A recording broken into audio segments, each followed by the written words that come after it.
नमस्कार सांग माने मु ज्योति ज्योति होम किचन आपण मान गोटे सुंदर रेसिपी पाई स्वागत जनाऊँगी।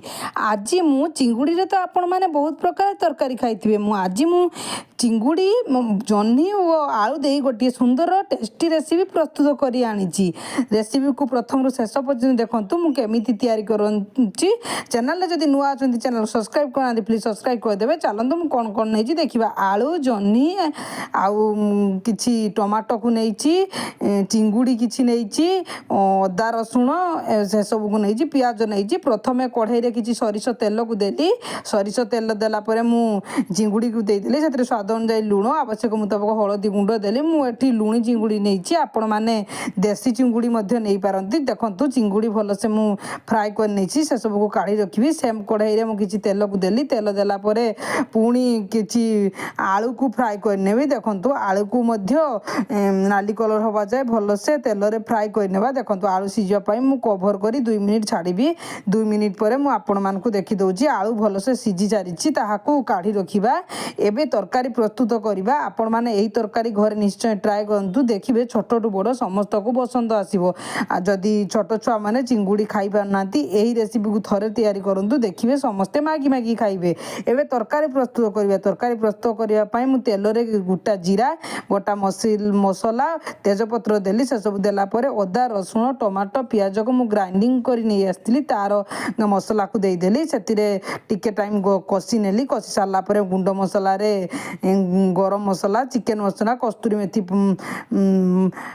पत्र वो धनिया गुंड लंका गुंड हलदी गुंड स्वाद अनुसार लुण ए सब को दे भलसे पुणी कषि नेली। देखो मु गोटे मिनिट यहीपरि भाव में कषि नेली। जेते कषिबे तरकारी सेते टेस्टी लागिबो। एबे कषि ने सारा परे मु अल्प किछि पानी देली। ग्रेवी भल हवा पाई पानी देनी। पानी देला परे मु जह्नी देली। जह्नी रे पानी बाहरी थाए सेति मु अल्प पानी देइछि। पानी देला परे मसला वो जह्नी को भलसे मु गुळेई देली। देखंतु मसला और जह्नी की भलसे कषि सारला। गोटे मिनिट भलसे कषि नेबी। कषि सारला परे भाजी रखिथिबा चिंगुड़ी और आलू को सेतिरे देई देली।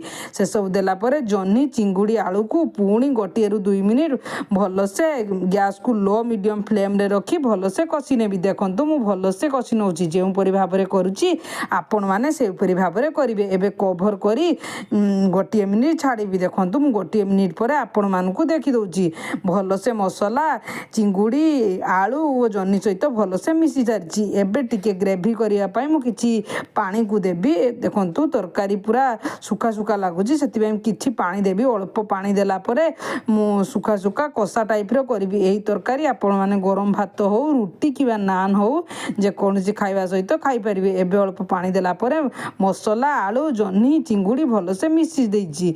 मिसी सारला परे मु भलसे गुळेई नेली। देखंतु मु भलसे गुळेई नेइछि। एबे तरकारी फुटी गलानी। एबे बंद करनबा। ठंडा हैला परे भलसे ग्रेवी पानी सुखिला हे जिवो। देखंतु मु देखि दउछि ठंडा हैला परे देखंतु पूरा ग्रेवी नाही पूरा सुखा सुखा हे जाइछि। एही परी घरे निश्चय ट्राई करंतु। छोट टू बड़ भल लागुतिले मो चैनल को गला बेले सब्सक्राइब